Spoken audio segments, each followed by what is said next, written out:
Wednesday's football highlights right now, as it's a Granada soccer night.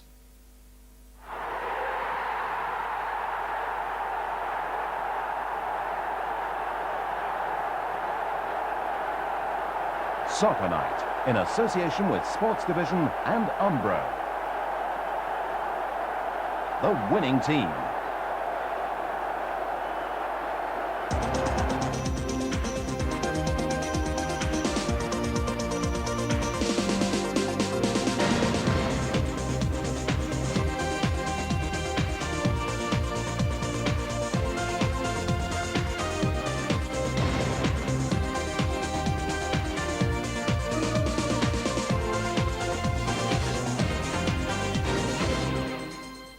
Good evening and welcome to a new series of Soccer Night with round-by-round coverage of the Coca Cola Cup. And in keeping with the times, it's very much a cosmopolitan start for us. Chelsea have gone Dutch, Italian and French. There's a very shrewd tactical brain beneath those flowing dreadlocks. RUUD GULLIT, the most charismatic European player of his generation.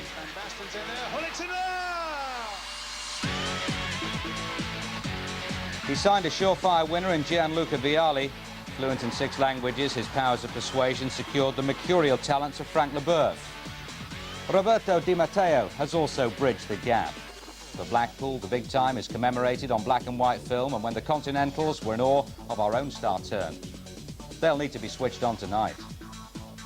But manager Gary Megson won't have to contend with all of Chelsea's bright lights.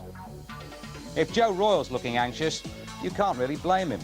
3 successive flops, and without the necessary Coca-Cola bottle against Millwall last season. It's the youngster Taylor, and a rasping goal! Their opponents tonight are York City, who dished out the biggest surprise of last season by denting Manchester United's ego. Manchester City haven't got one. They haven't got a manager either. It was their pride that took a battering at Lincoln last night.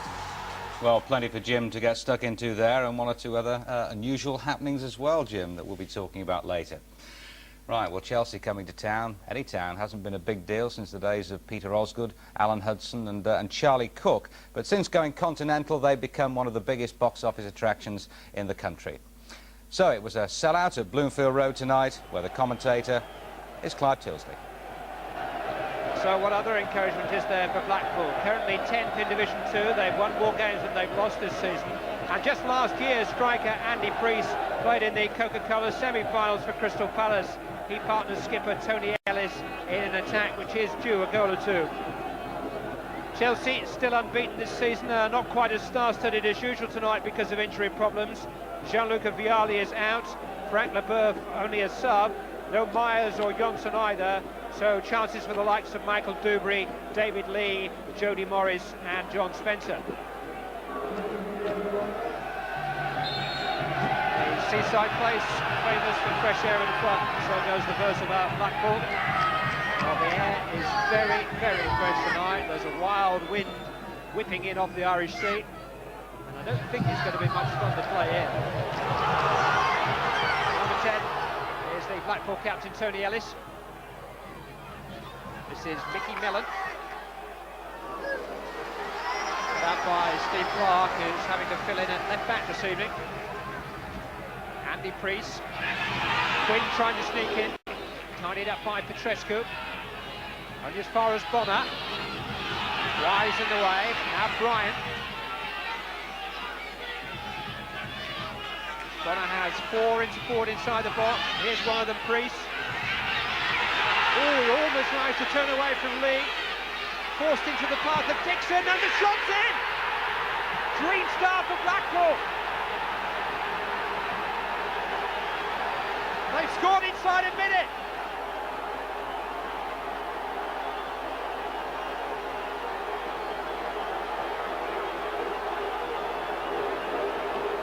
They just wouldn't let go. And James Quinn, the young Northern Ireland international, fired in the opening goal inside of 60 seconds. Chelsea just couldn't get it clear. Lee had his hands full with Priest. Dixon, well, there was a big handball shot there with some justification. But although Dixon missed out, Quinn didn't. And somewhat controversially, Blackpool take an instant lead. Petrescu. Morris. Hughes. Morris taking it on. He's great with every match, Jody Morris. Not literally less than 10 stone of him. And certainly in his standing in the club of the game. Still just 17 years of age.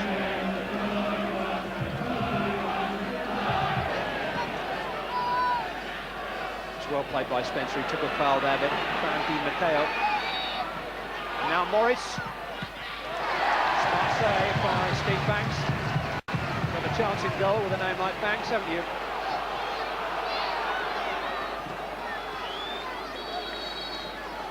Spencer is still down. Still feeling the legacy of the challenge that he took in the build-up to that opportunity for Jody Morris. Good stop.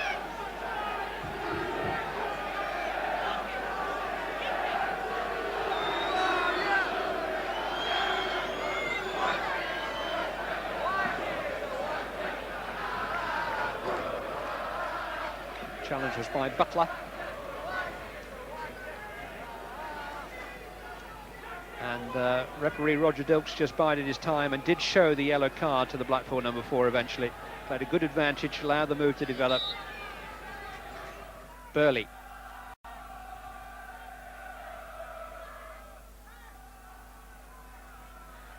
Di Matteo. Spencer. Di Matteo through to Morris this time. Beautiful pass. Beautiful goal. Chelsea on terms with 16 minutes played. A touch of class from Roberto Di Matteo, and then for Jody Morris, the glory of his first senior goal for the club. Beautifully created for him by the Italian.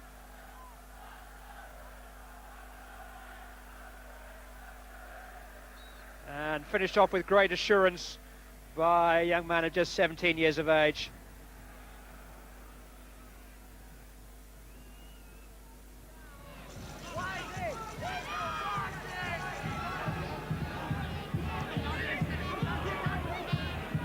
Burley.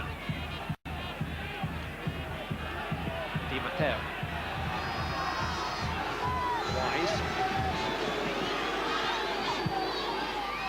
Di Matteo. And now Petrescu. Chipped in towards Hughes, who tried the overhead. Burley placed just behind him. It was well placed for rather more straightforward effort and goal, maybe. Hughes wasn't to know and couldn't resist anyway.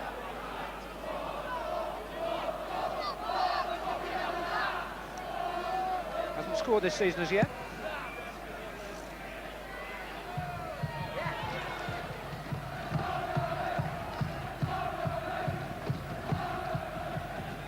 Blackpool made the most of their early moment.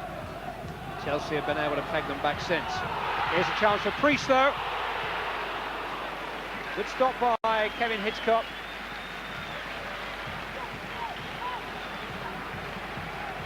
Less than impressed by the cover that he got.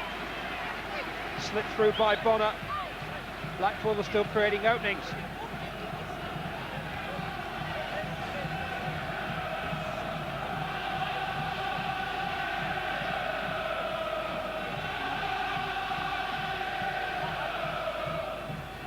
All three of the Blackpool centre-backs are forward for Andy Priest's corner. Led by Hughes and then by Morris. Headed forward by Bonner. The volley against the crossbar by Quinn, but the flag was already raised. He was in an offside position. It's Tony Butler who managed to force the ball on there, and Quinn tried to regain an onside position and almost did. Crossbar intervened anyway. It's a close call. Butler. Mellon. Bonner.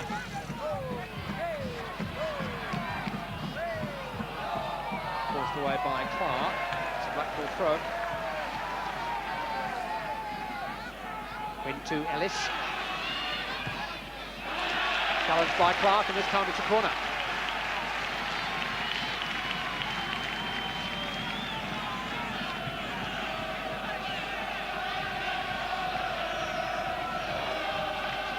Clark's been around with Chelsea long enough to remember some of their defeats in this competition against the likes of Reading and Scunthorpe and Scarborough and Tranmere. He knows what can happen.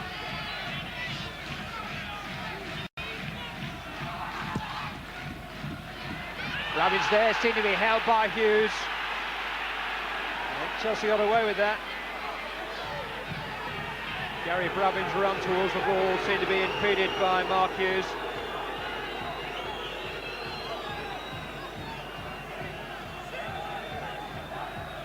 Real tangle. And Brabin had just stolen a march on him there. He just got his nose in front.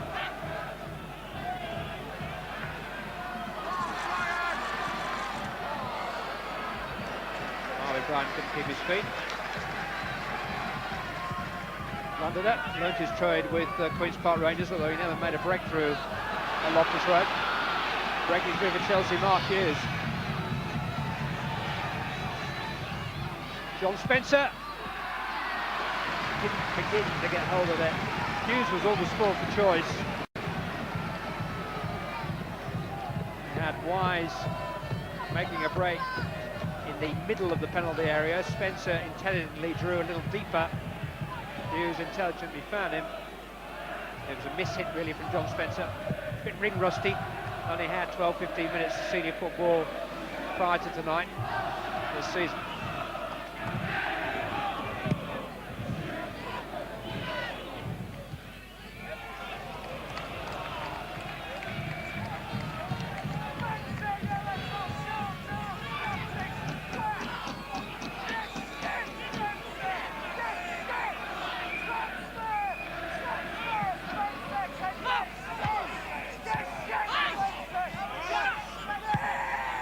Bonner in towards Priest. The wrestles off it by Lee.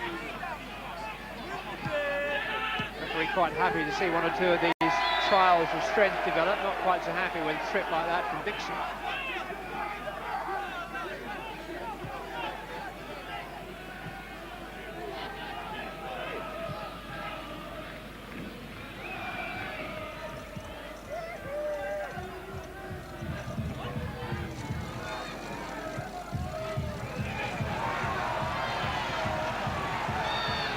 Losing out. Wise though. Early. Clearance by Bonner. Last 5 minutes of the first half.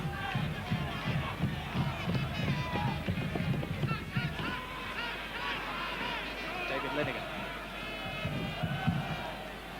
One back by Di Matteo and then by Bryan for Blackpool. Picking out Priest. Squeezed into Ellis. Now Dixon.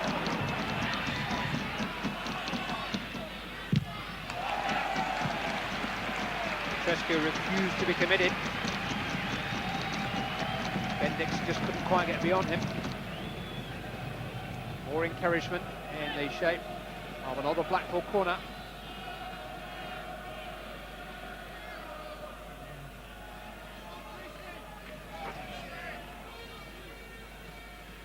Andy Priest to take. Header from Brabin! And a thumping header it was too from Gary Brabin. There's something about his whole approach and attitude to the game. When he wants something badly enough, he generally gets it. There were 4 went for that ball in the aerial challenge, but Brabin was head and shoulders above the other 3.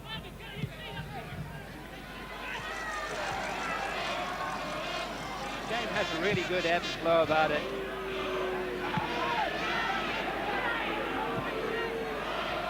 Petrescu. On by Spencer. Petrescu. He seemed to control it well, and then And he wasn't caught by Buckley. You wonder why he went down, because he seemed to have wrong-footed the defender. Clearly felt he got a bang on the... well, did get a bang on the knee. Thought he was going to get a little bit more, I think. Spencer with the crafty pass again. Petrescu whipped it away, and then felt he had his leg whipped away by Tony Butler. It's the last action of a half which began with a goal inside of a minute for Blackpool from James Quinn. Bit of a big dipper ride for Chelsea on a breezy night in Blackpool, but having survived that first plunge, they managed to steady themselves and find their feet and equalise with a goal beautifully created by Di Matteo for Jody Morris. At half-time, it's Blackpool 1, Chelsea 1.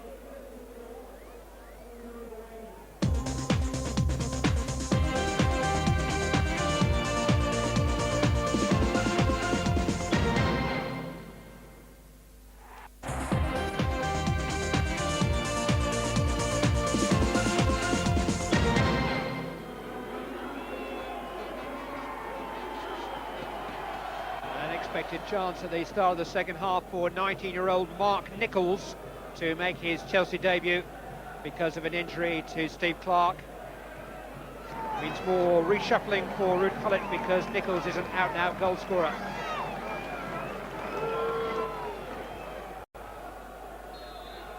Some smoke drifting across the field at the start of the second half from a neighbouring house fire. Blackpool have already beaten Scunthorpe in this season's competition, the first League Cup tie they've won for 3 seasons, when they put out Premier League Sheffield United at this stage. Here they come again, with Mickey Mellon striking in the opening minute of the second half, not quite as effectively as James Quinn did in the first. Generally speaking, Blackpool are better known as cup winners of old than cup fighters of late.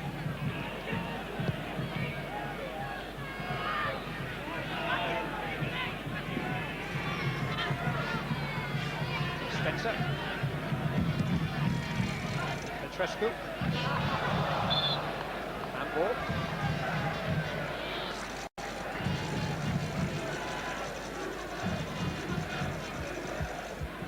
Bravin conceding the free kick.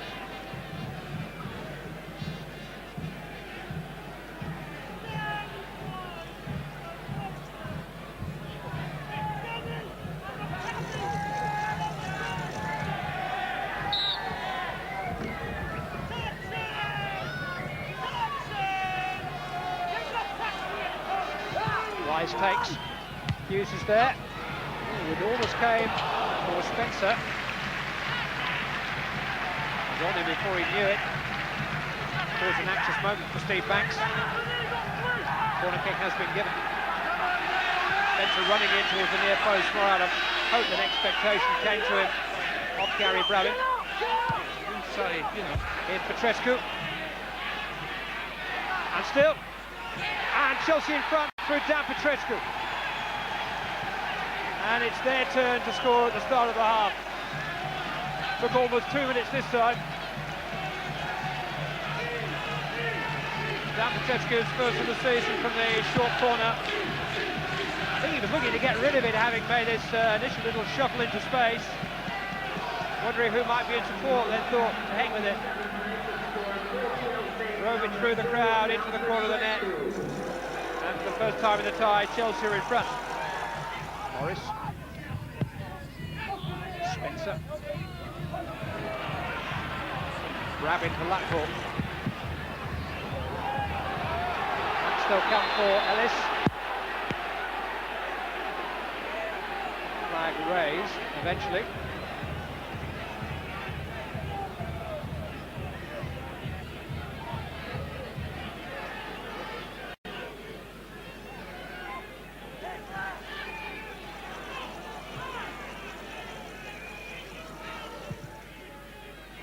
Ball from Wise. Nichols and Hughes. A marvellous third goal for Chelsea. Mark Hughes, first of the season, and set up for him by the teenage debutant Mark Nichols. Well, it's been 7 games in coming. But Hughes did well to find space in front of the marking player, Tony Butler, there. When Nichols' cross came, it was leathered into the top corner by Hughes. League Cup winner, of course, in his Manchester United days.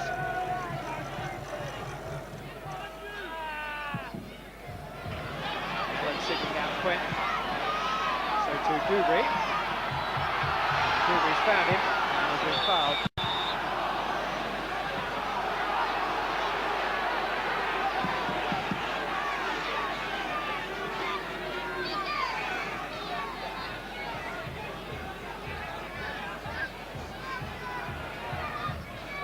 Leave it, Michael Dubry off the ball. Actually, managed to wrestle him to the ground.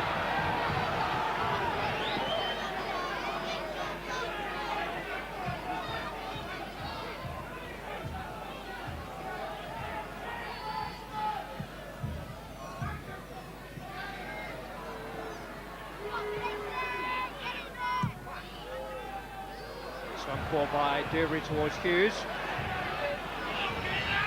Still Mark Hughes. Oh, he shielded the ball superbly for himself there. That's Mark Hughes all over once. He has even a claim on possession. He's virtually impossible to get off the ball.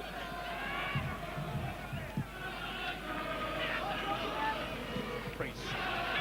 Quinn. Away by Dubry. Dixon first of the ball.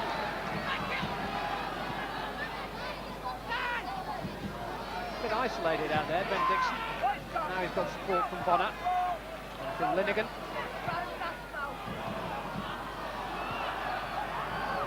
Wise seeing off Bonner.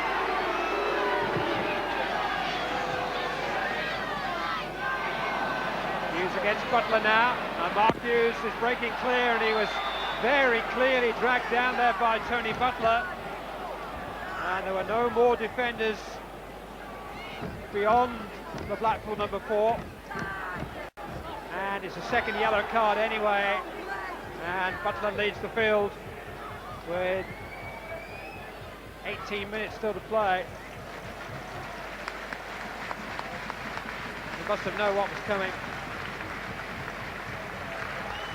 Just yanked Hughes back. It's arguable as to whether or not that was a red card offence in itself, but he was definitely shown a second yellow. It all adds up to the same thing, I suppose. Butler won't be playing at Stamford Bridge in the return leg. Gary Megson has just 10 pieces to play with.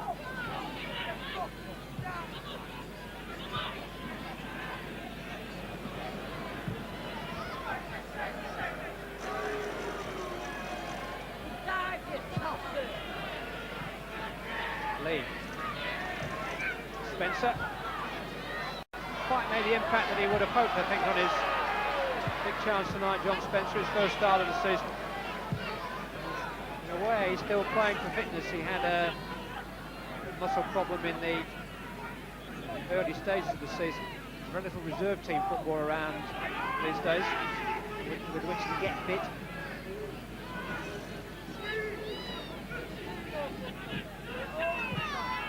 Given away by Nichols. Gathered by Lee. Morris. Wise. Offside. Craig Burley overlapping from his makeshift left-back position. Mark Hughes played in 3 finals for Manchester United, a winner against Nottingham Forest in '92, but twice beaten by Ron Atkinson, by Sheffield Wednesday and by Aston Villa. And he'll tell you how he's going to accelerate, use his turbo power to race away from the defender and score his second goal of the night, but it never happened. And Butler is in the dressing room reflecting on it.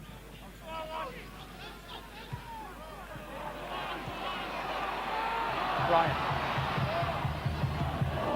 Headed by Dubry. Mellon. Interesting ball for Brian. Burnley defended it well enough. Blackpool have a corner.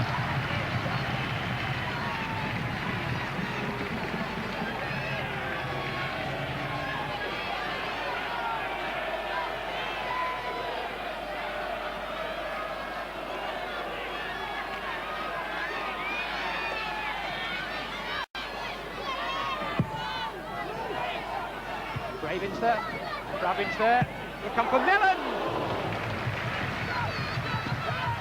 Saw the volley pretty well as it dropped towards him. Just couldn't quite guide it where he wanted after Gary Brabin had won it in the air initially. Priest has found Ellis. All alone for the moment. Tony Ellis. At the very moment the support did arrive that he went to goal. That rather ambitious chip.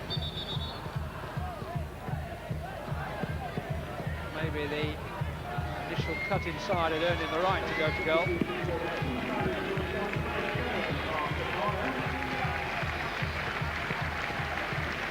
Mark Bonner is being replaced by Jason Lydiard, former Manchester United trainee who joined Blackpool from Bolton 18 months ago.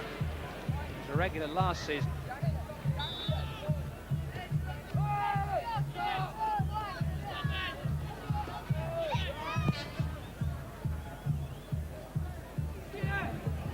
Playing his preferred role, the heart of the defence, with Brabin moving over to midfield.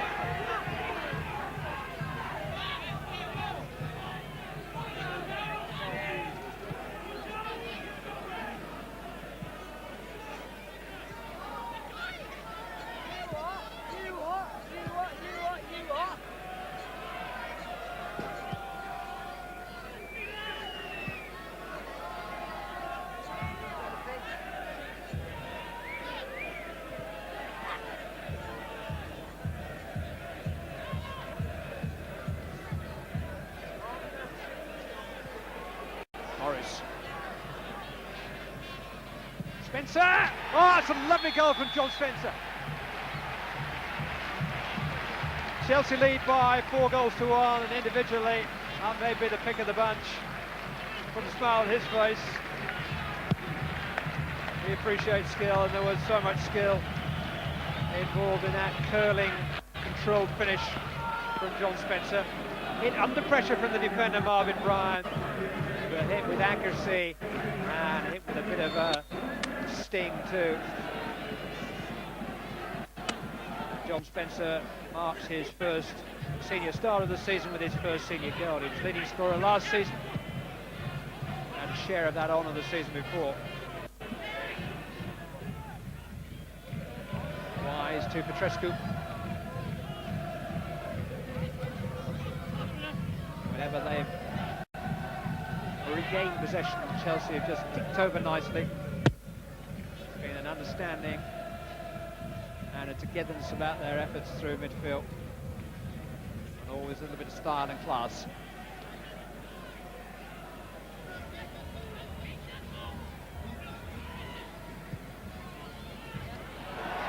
Loose pass from Wise, an encouraging crease in maybe one last raid. This is Mellon, or rather ran into traffic. Ellis with 3 beyond the far post. Brabin has won it back for Barlow. And here's Priest.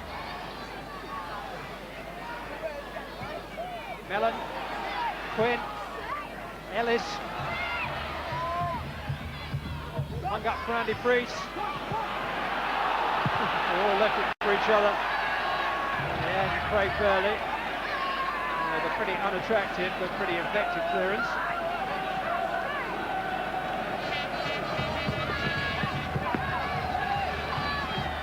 One or two tremors at the back for Chelsea tonight, understandably, when you think of the missing personnel.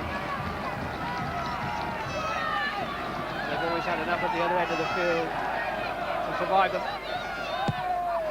Priest takes, Lydiard arriving. Nobody made contact with the ball, Brabin neither.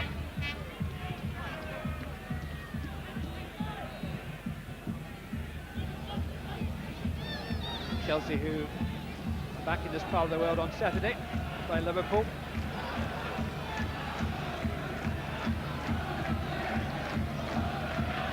This is Dennis Wise with a chance to make it 5 for them.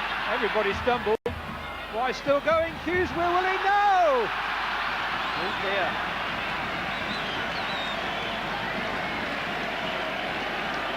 Well, between them, the two famous internationals made a bit of a mess of that. Mark Hughes has had almost as many wonderful moments in his career as his manager. That was not one of them. Deflection helped Wise to what seemed an open goal. In fairness to him, he just lost his footing. Mark Hughes just lost his bearings. Not to anyone. If you do come across him in the next couple of days, I suggest you perhaps leave that out of the conversation. Maybe mention his goal. Andy Priest, still a chance for Ellis. Well, 10 goals in 10 games for Blackpool this season probably says a lot about them. They've had opportunities to add to that effort in the opening minute. They haven't taken them. Missed any quite as clear cut as that one, which came Hughes' way. Oh dear.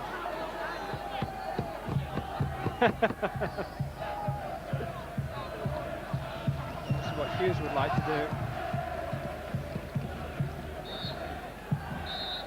An amusing postscript to a happy ending for RUUD, GULLIT and company. James Quinn of Blackpool certainly turned the illuminations on here in the first minute by scoring for the second division team.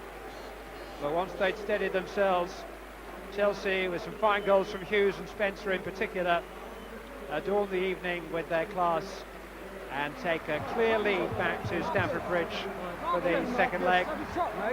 Winners at Bloomfield Road by 4 goals to 1.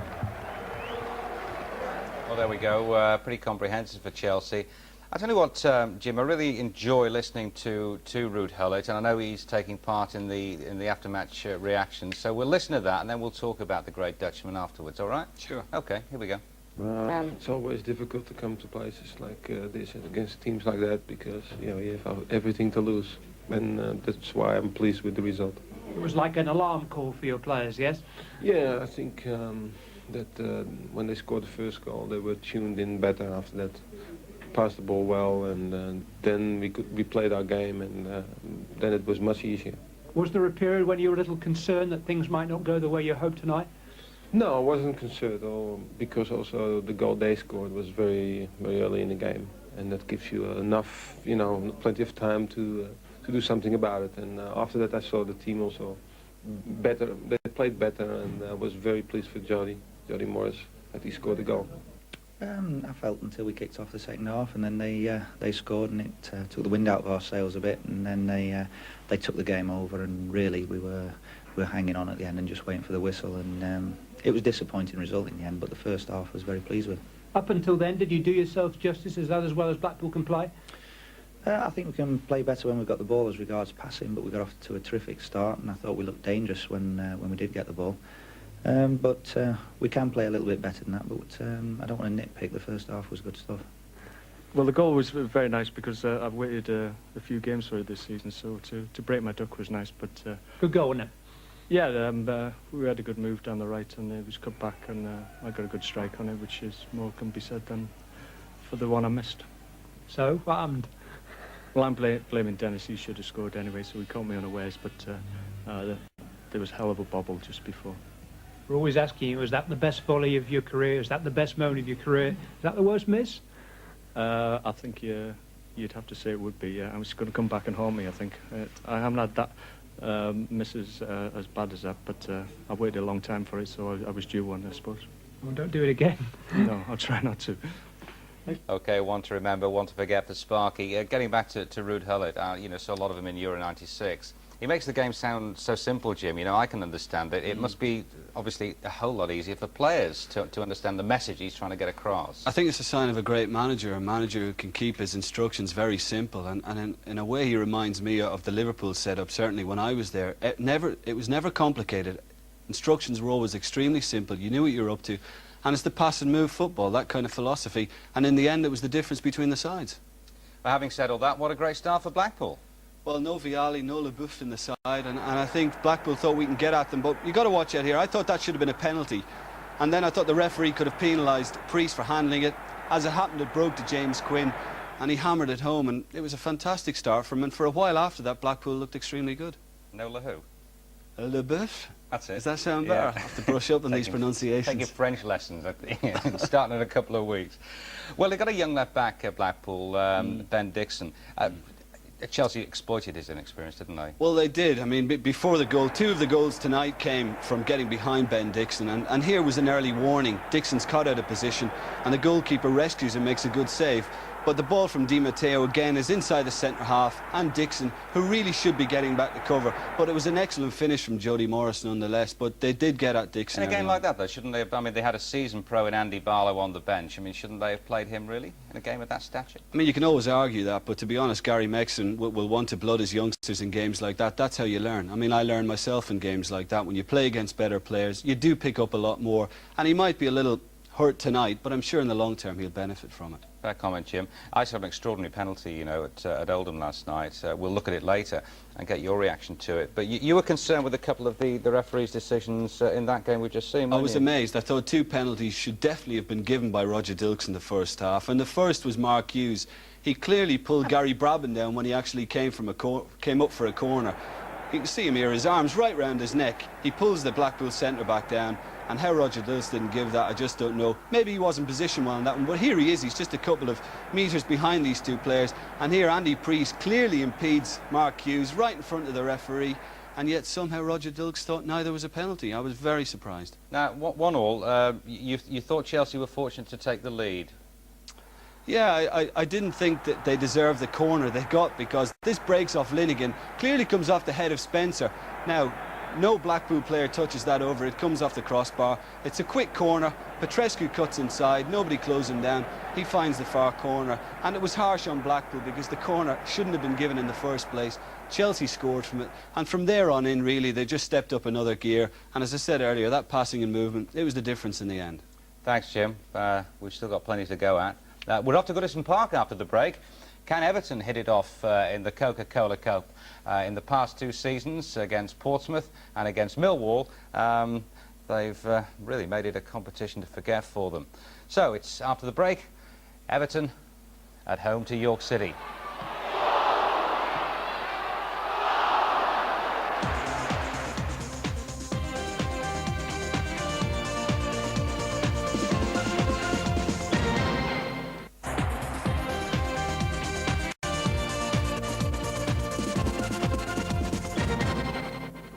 Welcome back. The name of York City still sends a shudder down the spine at Old Trafford. They provided the shock of the second round last season, but after 3 straight defeats, Everton's Joe Royle adopted a different approach to the one Alex Ferguson did on that fateful night 12 months ago. In fact, he strengthened his side, or certainly strengthened the midfield, by playing both John Ebrell and Tony Grant. It's basically a 4-3-3 formation. I'm sure you're all familiar with the York team by now. We join the match in the first half. The commentator is Mike Sadler. York seem to have settled fairly well here at Goodison. Far from overawed Alan Little's side, as you would expect. Here's Neil Tolson looking for the through ball. Hinchcliffe is favourite there, though. Oh, that's short for Southall. He needed to be on his toes. Wayne Murty was bearing down on the big Welshman there. 38 on Monday, Neville Southall. Certainly didn't look his age on that particular occasion. Throw into York City. Andy McMillan takes it. Gets it back. It's a little bit late from Gary Speed. I think McMillan felt the force of that one. Definitely late. But he looks okay, the York right back. And they have a free kick. Short heads it away. Only as far as Murty. Whip back in. Danger still not clear, making a little bit of a mess of that, Everton, but now Ferguson gets it away. Here's Earl Barrett. Still though, York closing the ball down well in this opening exchanges, and Joe Royle Definitely looking as if he's got a worry or two there with his chairman, Peter Johnson. That was short for Hinchcliffe from David Unsworth.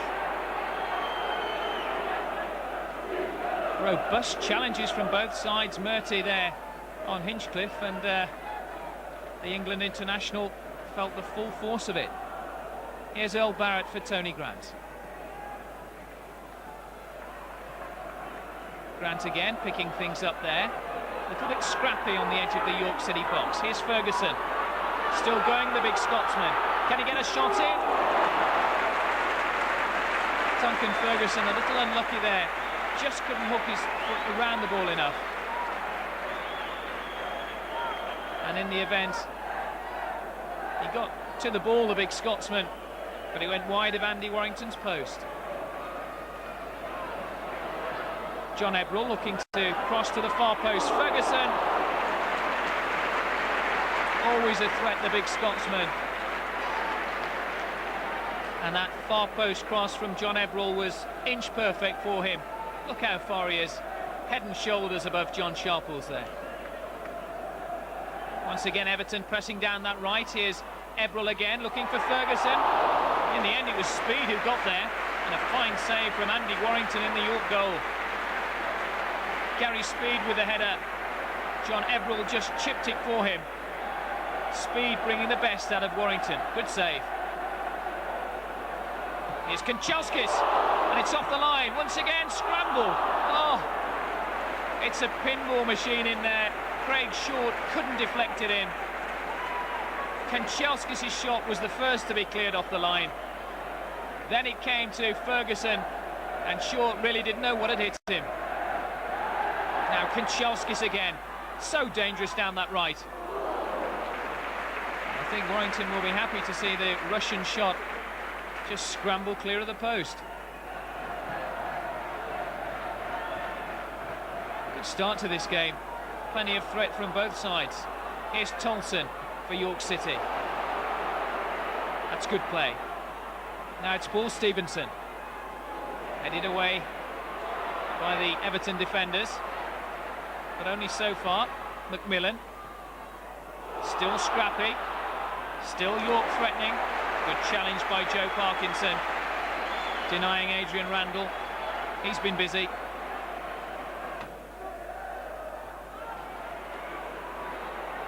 Here's Randall again. Looking for Stevenson. Half-headed clear, but York showing no signs of nerves. And once again it's Randall. Right by the corner flag. Headed clear, but still it's there. Charged down by the Everton defenders. And still York come. Macmillan making time and space for himself. But that's a good challenge by Earl Barrett. Once again, though, the York players are there to pick up the pieces. Here's Gary Hemsworth for York City. Really look a composed outfit. Of course, they beat Manchester United last season before going out to Queen's Park Rangers in the third round. Andy Hinchcliffe with a throw-in for Everton. It's going to be a corner kick. Craig Short challenging. Ferguson's the target. Oh, and it's off the line for the second time. This time Tony Grant, the man who's denied. Headed down for Grant and brilliantly off the line by Hemsworth. Little a relieved man. Once again York pressing. Well, Barrett's caught out. This may be trouble. Good save by Southall.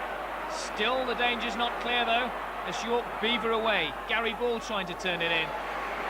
This time Neville Southall manages to get hold of it.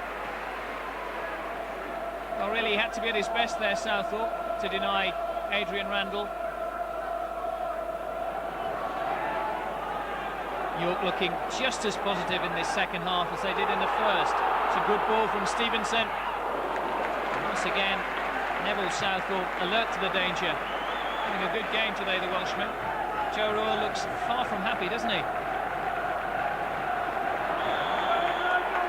And the referee spotted an infringement there. in the centre of the field. Adrian Randall, the man fouled. Looks as if Paul Rideout may have just nudged him out of the way. Having a good game, Randall. It's a free kick to York City. Neil Tolson with his target. Gets up well. He may get it back. And he's finished it off magnificently. Neil Tolson draws first blood for York City. Absolutely magnificent goal by him. He finished it off after getting the initial touch.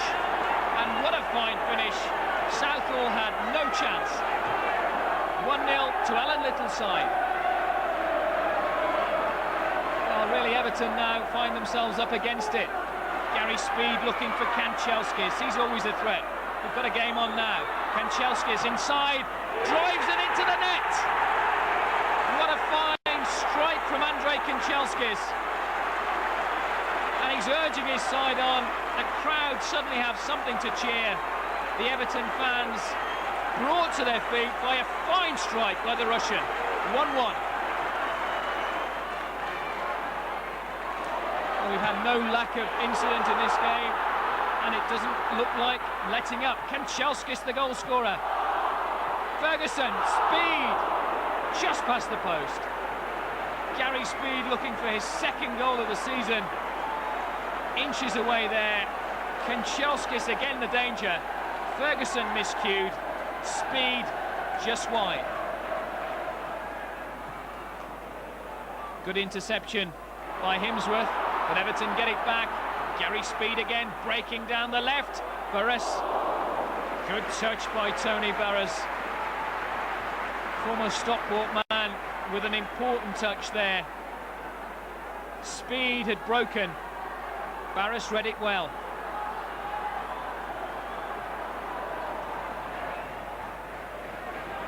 Here's John Ebrell, centre of the field for Everton. Good game this. Good cup tie between two fairly well-matched sides on the night.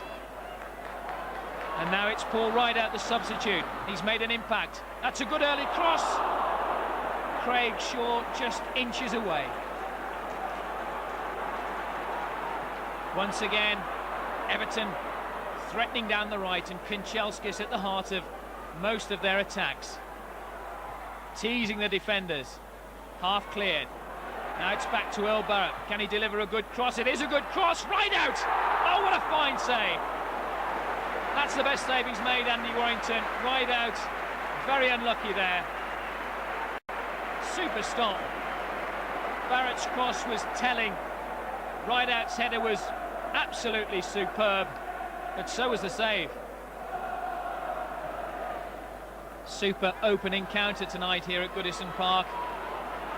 And here's Gary Speed looking for another goal for Everton. Goodness me, that just crept past the post. Struck it well. Warrington happy to see it go by. Alan Little enjoying it, urging his side on. They've done well so far. Closing stages to hang on. But it's Everton who come forward through Duncan Ferguson. The Scotsman once again inches away. Everton looking for that all-important second. Ferguson struck it so cleanly, just wide. Good tackle by Parkinson. It got a touch off a York player. Duncan Ferguson keen to get on with it. Rideout receives the ball and Ferguson gets it back. He's still going, Duncan Ferguson. He's got Kanchelskis to his right.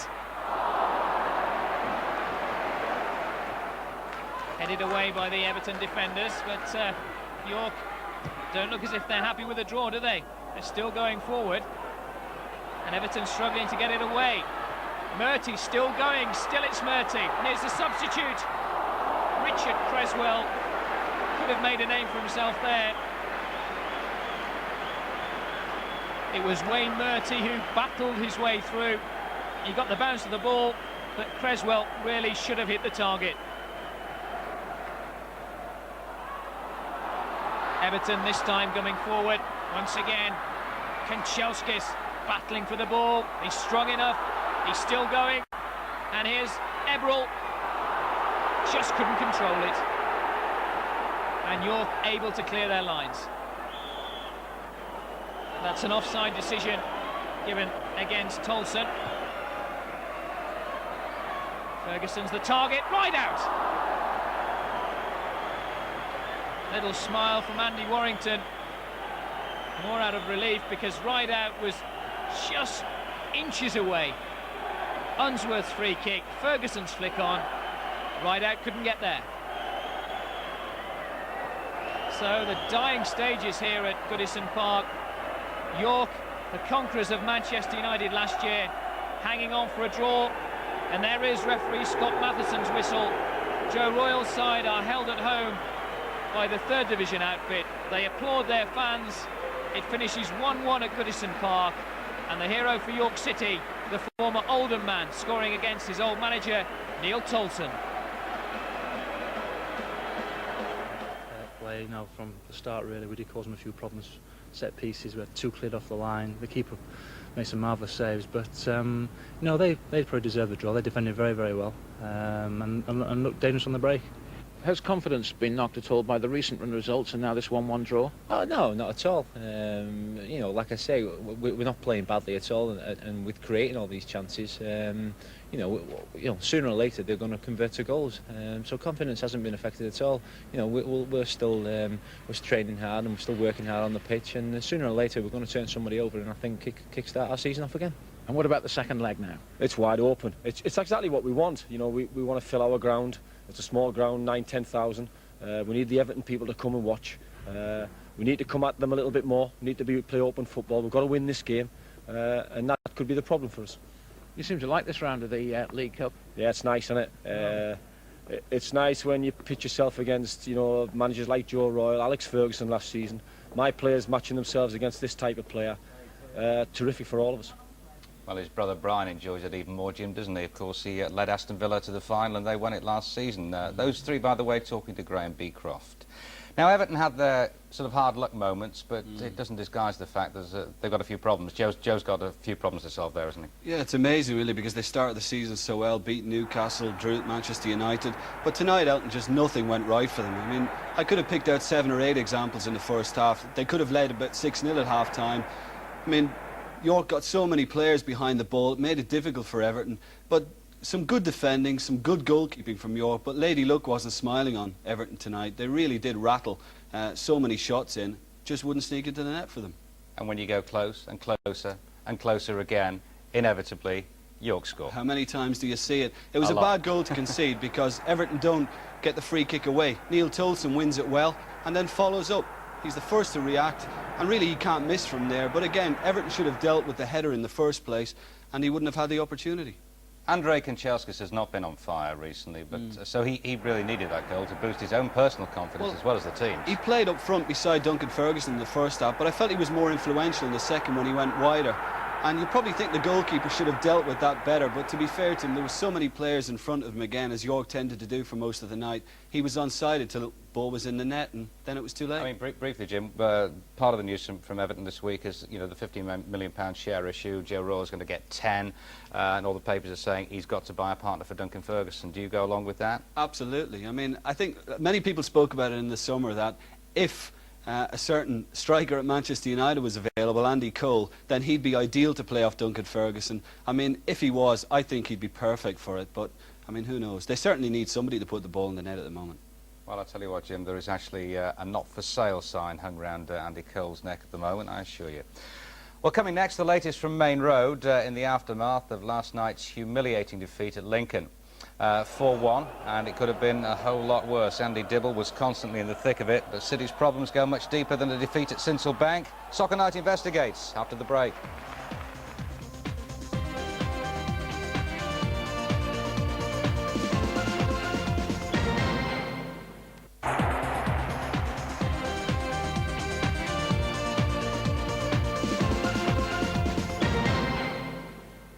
As I say, after this experience, if anybody rings me up and says, do you think I should become chairman of the club? I said, no, give it a miss, that one. Do you regret it? No, if I knew what the magnitude of the task was when I first came into the game, I'd have probably had second thoughts and thought, do I really need this, you know, because I was cruising along in a fast lane, having a quite peaceful life. Well, welcome back. There's no point in shirking the issue, playing it down or denying it. Only someone living on cloud cuckoo land would do that. Manchester City are in a state of turmoil, and it really was a case of piling on the agony at Sincilbank last night, Jim, wasn't it? Well, it was. I mean, City have got their problems, but some of this was just terrible last night, you know. I mean, and they got off to the great start. Dickoff helps one into the middle. Rosler finds the net in the first minute, so you're thinking, well, at a third division outfit, we can just go from strength to strength from here and kill the game off. But some of the defending after this was just disastrous. There's no other way to describe it. But how much of the uncertainty, Jim, that you're referring to is the fact that, I mean, the players like Asa Harper, they don't know who's coming in, they don't know what's going on. I mean, it's not a particularly nice climate to go and play against John Beck's team, of all people. I mean, that's absolutely right. I mean, I agree with that. When the players are uncertain, for example, after the game last night, if Asa Harper, the caretaker manager, comes in and gives his players the right rollicking, I mean, those same players are thinking, well, there could be a different manager in place in a couple of days' time. Actually, by the way. Well, again, it's poor defending. Yeah. I mean, you know when you go to a club managed by John Beck that you're going to have to face, you know, a lot of set pieces. They play for free kicks and throw-ins like that. And Manchester City, it was amateurish defending. They just didn't defend them on the night, and it was poor all round. Well, it was a disastrous result, no question about that. But what about the managerial situation at City? The press have no doubt at all, but it's far from clear-cut. George Graham's body swerve and Sheffield United's refusal to allow Francis Lee anywhere near Howard Kendall left one alternative, allegedly. Dave Bassett's reaction last night was forthright, humorous and quite prophetic. Has Francis Lee been in touch? In touch? I don't know, has he? You tell me. No, of course he hasn't. Well, not unless he's phoned me up on the way home now. With that bad result, it might do. You never know, do you? Are you expecting a call this week? No. Is it the sort of thing that would appeal to you, though, David, if it became available to you? Is it the hypothetical situation, Peter? You know, I said all along, you know, why talk about things until all of a sudden somebody actually offers you? All right, obviously you lot must know something that I don't know and say, well, perhaps it's going to happen. I don't know. Well, when that happens, and if it happens, I'll cross that bridge. Until such stage, I've said millions of times, haven't I? You know, you know, the point of my job is to be manager of Crystal Palace. We've come here and done a job tonight, and I'm pleased with the boys, delighted we got a result. I lost here last year with Sheffield United, 4-2 on aggregate. It was a hard game, and I'm pleased with the players. And, you know, I was here and I'm meant to be all sorts of places. You know, somebody said I'm meant to be sitting in Francis Lee at 10 o'clock. Well, a bit knackered on that one, haven't we? I'm just watching the extra time of Celtic v Art. So, you know, I think you can see that, can't you, chaps? Yeah, Ray Lewington said that you expect to be with the players on Thursday for training. Is that what? Well, I've told the players I'll see you Thursday morning, normal time. And I'm meant to be doing TV tomorrow night, Sheffield Wednesday and Oxford for Yorkshire TV, and I'll be there, you know. Never know. Francis Lee might sneak in there and sign me up. Well, just to reiterate, that was last night. The news today is that the Palace chairman, Ron Nodes, has said to Francis Lee, hands off. Now, we're joined by Dave Wallace, the editor of King of the Kippax, who actually, Dave, used to be the fans' representative, actually on the board at Manchester City, so you know what's going on the inside. What is going on the inside? No one else knows. Well, I don't know what's going on the inside now, but I think Dave Bassett would be the right man for us at this time, and Ron Nodes has got to say, yeah, you can't talk to him, but if Dave wants to come to Manchester City... Briefly, you don't think that's the end of it? You think Dave Bassett might end up at Main Road, do you? Well, I hope so, yeah. Before we get down to the nitty-gritty. Right, Absolutely. Let's get down to the nitty-gritty. Francis Lee, you were part of the Forward with Franny campaign. They're going backwards with Franny. Would you agree with that? Yes, they seem to be at the moment. The promises that were given when he came in have not been fulfilled, and everybody's very disappointed. And you know, this talk of Arabs coming in, JJB Sports, David Sullivan. There's doesn't seem to be any money being made available for the manager. Do you think Francis Lee should go? Possibly. I think they've got to find people to invest in the club, and I think Francis Lee's got to go all out to do that. How do you think he's handled the affair since Alan Ball left? I think the handling of Alan Ball coming in and what's happened since then has been handled very poorly. That's why you actually fell out with Francis Lee, wasn't it? You thought Alan Ball wouldn't make a good manager, and he said that he would. Well... And you presumably have been proved right and he's been proved wrong. Well, yeah, in a way, yeah. I mean, it was City fans who contacted me and said that they didn't particularly want Alan Ball as manager. But, you know, as fans, we think that the chairman knows best, and Ball was set on, and we can see what happened from that. But we don't take any... you know, we don't take any joy from the fact that he's now gone. You know, if he'd have gone at the end of the year, we could have sorted something out during the close season, and we wouldn't be in the mess that we're in now. Dave, I'm more concerned with the players. I know you were at Sincilbank last night. I mean, Are the fans right behind the team? The fans have been tremendous, really. They've turned up in the thousands. I mean, there was 1,500 there last night for a game at Lincoln, the first leg game, and they were right behind them. But I mean, obviously, if the players don't seem to have any self-belief and no confidence and don't seem to be doing the job, you know, So- the fans will. So do you think will get on the backs? Yeah. Do you And think it's going to actually get worse before it gets better then? I think if a managerial appointment is made within the next couple of days, that could save everything. I think that's got to happen. I think if there's no manager in place by Saturday and they're in trouble on Saturday on the pitch, I think you know, the fans are really going to get on the back of the board. Well, if he and doesn't the get Dave players. Bassett, he's going to look a bit silly, isn't he? I would say so. Yeah, yeah. I think he's got to get Dave Bassett, you know, and I think he'd do well for us. Dave, I think thanks. City fans would look forward to that. Okay. Dave, thanks very much indeed for coming in tonight and, well, shedding a little bit of light on what is a very murky issue. Right, let's change mood, eh? All credit to Preston. Promotion last season, a new look Deepdale, and the envy of most of the lower division clubs because they were able to spend £500,000 this week. And they held their own against Spurs last night. The commentator is John Helm.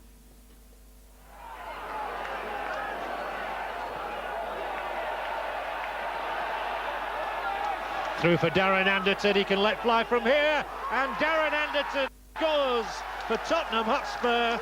Terrific shot, but Bobby Mims will be bitterly disappointed with that. Clive Wilson hangs it up just to the edge of the area, and it comes to Campbell, and here's the shot, and Bobby Mims does make the stop this time. Knocked in low, touch to Fox, hit by Anderton, and an absolute screamer from Anderton. It flew over the angle of crossbar and upright, not missing by very much.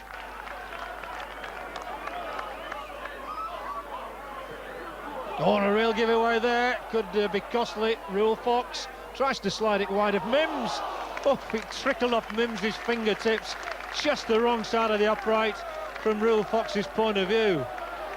Then with Wilcox.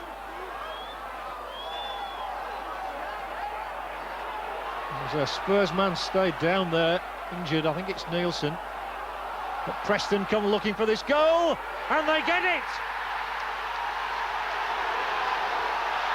And what a night for 19-year-old Michael Holt, who slams in the Preston equaliser right at the death. I thought it was an excellent game. I thought both teams had enough chances to have... well, Ian didn't have too many shots at goal, to be fair. We defended very well, I thought, but we broke very well. I thought Darren Anderton was excellent today. I mean, must have had 8 shots today. Cracker first couple of minutes, but an excellent game. Do you think Tottenham might be just a little nervous about the second leg after the way you finished this one? Yeah, I mean, I don't think it was just the way we finished. I think throughout the 90 minutes we caused them problems. It's just how much Tottenham can lift their game for playing Preston at home. So, you know, we know it's going to be difficult to go down there, but we've given ourselves a fighting chance, and the lads are looking forward to it. Yes, we watch this space next Tuesday. Well, remarkably, Eldham and Tranmere were drawn together for the 4th time in 5 years in this competition. Rovers making it on the 3 previous occasions. The saga continued at Boundary Park last night.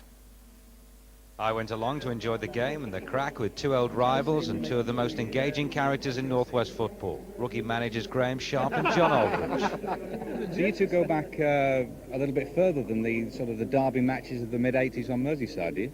Yeah, we came across each other when John was at Newport and also Oxford in the early 80s, 81, 82 I think, and then obviously with the Merseyside derby, so we know each other quite well. Do you ever get physical, you two? Sharpie did as a player, no, I tend to keep my arms down, you know. You never went back that far. You never went back that far. No, but as I said, he's been in a different class, John. He's still scoring goals now. I wish he was playing for us. And it's 2-2 through John Aldridge, and what a header to reply with. Well, why aren't you out there? Bad back, bad knee. Bad everything. Bad everything, yeah. Sharp. Oh my goodness! You won't see a better one than that! Bad role at manager at the moment as well. The game's first and most bewildering talking point came when the referee awarded Tranmere a penalty for a push on Sean Teal. Now, having seen it a number of times, the only possible verdict based on that evidence is that games will be littered by innocuous penalty kicks and totally ruined as a result. The shuffle, the goal, Aldridge, Oldham were very much second best in the first half, but desperately unlucky when Phil Rickers connected with a bobbler and confirmed Graham Sharp's pre-match lament that that vital element of good luck had deserted them. They did score through Sean McCarthy's third header in 2 games, but he chipped a bone in his foot on the way down and will be out for about 6 weeks.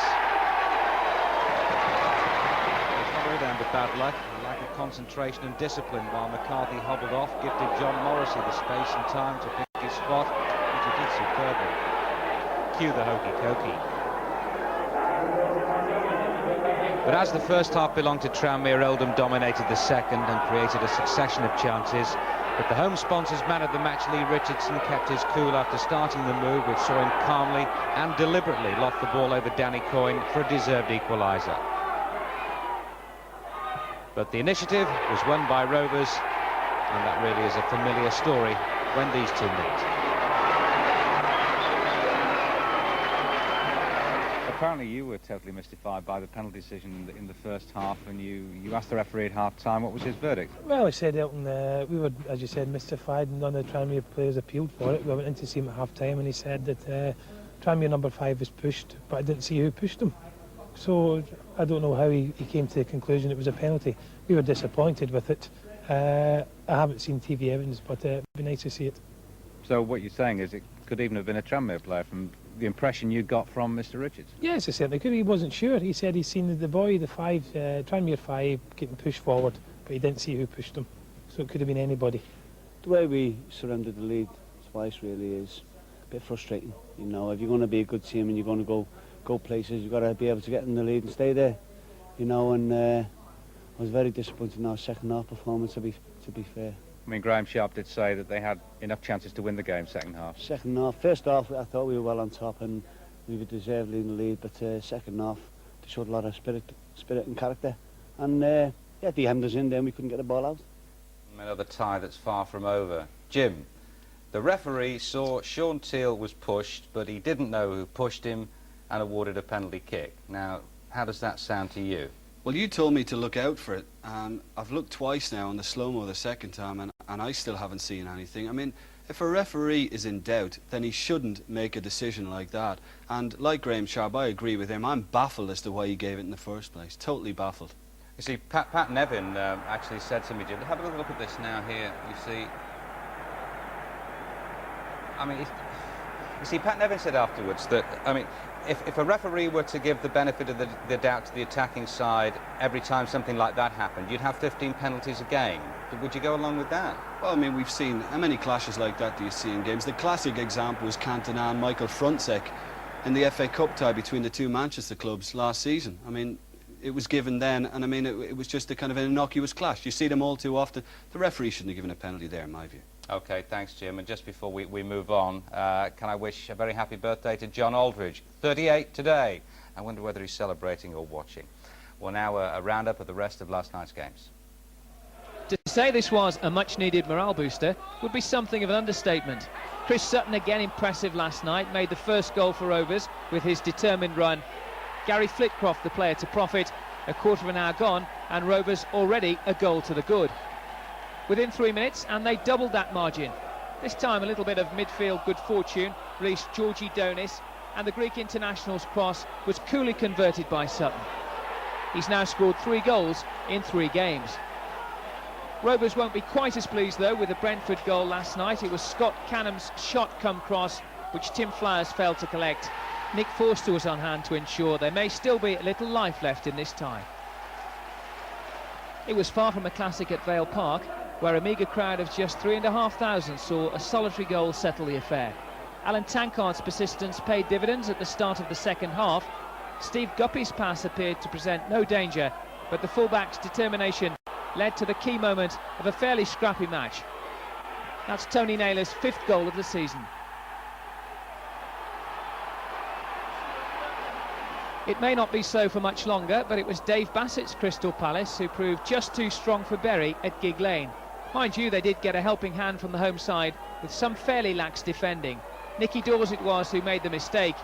Mark Edworthy's easy tap-in the worst possible start for Bury. To their credit, though, they did respond immediately. A training ground exercise, really. The far post cross headed home by an unmarked Michael Jackson. And suddenly the home fans started believing it might be their night. Palace, though, were having none of it. And again it was a set piece which led to the goal. Bury failed to clear their lines, and David Hopkins sneaked in behind everybody to score what turned out to be the first of a brace for him on the evening. His second, and the goal which surely marked the end of this as a contest, was another defensive nightmare. As Bury pressed forward looking for an equaliser, Palace countered to the best possible effect. Cool as you like from Hopkins to make it 3-1 on the evening, and a difficult task for Bury down in London. There was an explosive start at Charlton with 2 goals inside the opening 7 minutes, 1 to either side. First blood to Charlton. Sean Newton's powerful run appeared to have fizzled out, but Burnley didn't heed the warning signs, and when the cross came in second time around, Carl Leaburn accepted the chance gratefully. 2 minutes later, though, and Burnley were level, and a real beauty it was too. Kurt Nogan's cross was met sweetly and instantly by David Ayres, arguably goal of the game. Sadly, though, Charlton went on to score 3 more, 2 of them for John Robinson. Keeper Marlon Beresford won't have enjoyed seeing that one again, but he may argue goals 3 and 4 were as much the fault of his defenders.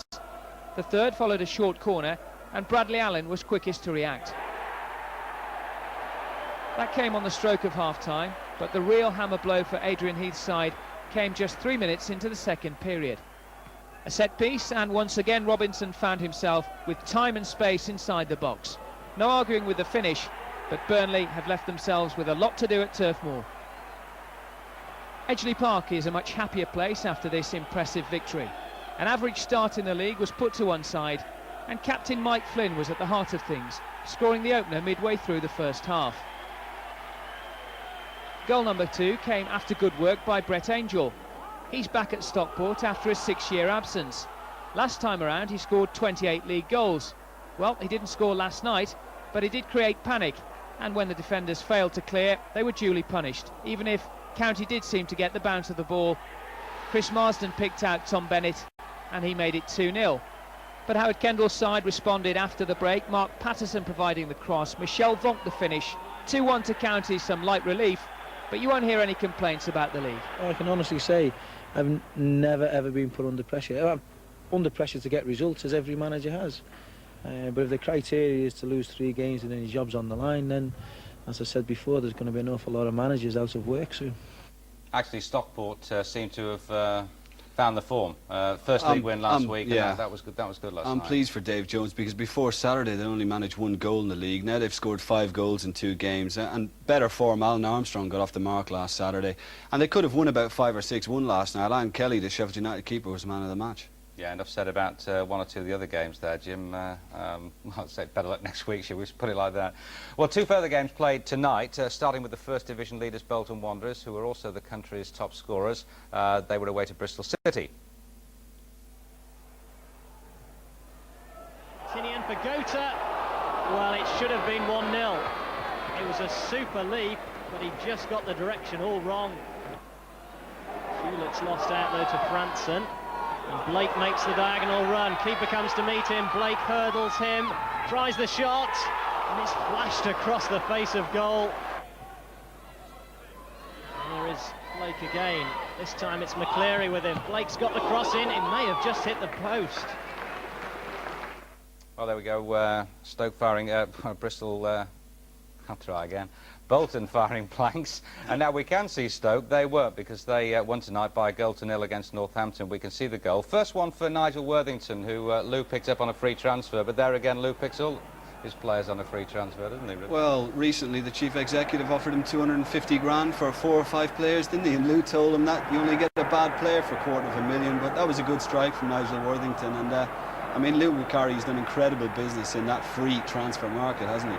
But this was well struck when it does break to Worthington. Didn't hold back. Lashes it home. So he cast it in as well, actually, didn't he? He did. It looked like a side foot, didn't it? All right, well, here are the full check on the second round first leg matches. Barnet 1, West Ham 1, Blackpool 1, Chelsea 4, Bristol City 0, Bolton 0, as we've just seen. Coventry 1, Birmingham 1, Everton also 1-1, Leeds 2, Darlington 2. A hat-trick for Ravanelli in Middlesbrough's 7-0 victory over Hereford. Forest 1-0 over Wickham. Sheffield Wednesday drawing at home. Southampton, Matt Letizia scoring against Peterborough. 1-0 Stoke, Swindon 1, QPR 2. They're going well at the moment with QPR. And Wimbledon winning 1-0. Listen, the Burnley sending off, Jim. The Blackpool sending off. Let's have a quick look at that. What did you make of it? Well, it's a sending off offence. I mean, he's been booked earlier in the match, so he clearly pulls Mark Hughes down here. And the referee issues a second yellow card, thinking that it's just a bookable offence. He could have been sent off for it. But I think maybe the referee felt that Mark Hughes could have been caught, that he wasn't clean through on goal. He still had a long way to go, hence the second yellow card before the red. Yeah, I mean, I couldn't quite work it out. I mean, it just seemed to be a definite sending off offence. Well, I think he could have sent him off, but, you know, it depends whether the referee's interpretation was that Hughes was directly through on goal or still had a long way to go, and maybe one or two defenders could have got back. Yeah. Well, one other brief bit of information for you. The Czech Republic in a World Cup qualifier playing Malta tonight. Patrick Berger of Liverpool scored another couple of goals, so that's 4-2 for him. Well, let's check on what's coming up on Granada. Goals extra, of course, plenty of league action for you from the Nationwide League at 5:10 on Saturday. And, of course, we're back on Tuesday night when we'll be majoring on the Main Road, the main match at Main Road, Manchester City against Lincoln City. Will City pull it back? Will City have a manager? That's the big question. Thanks to Dave Wallace for coming in as well tonight, and from Jim and me. Bye-bye. Good night.